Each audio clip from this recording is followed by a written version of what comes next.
Hey friends, who's hungry? This crisp and tangy apple and cabbage slaw is fresh, crunchy, and packed with flavor. It's perfect for barbecues, sandwiches, or your next potluck. Start by adding 4 cups of thinly sliced green cabbage and 1 cup of thinly sliced purple cabbage to a large bowl. Next, add 1 large apple, julienned, half a cup of shredded carrots, and 2 tablespoons of chopped fresh parsley.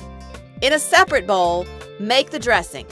Whisk together half a cup of mayonnaise, 1 tablespoon of apple cider vinegar, 1 tablespoon of fresh lemon juice, 1 to 2 tablespoons of honey, half a teaspoon of salt, and 1/4 teaspoon of black pepper until smooth.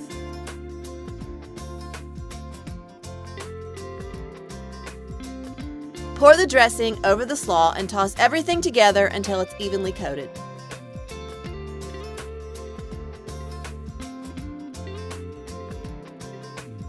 Cover and refrigerate for at least 30 minutes to let all those flavors come together.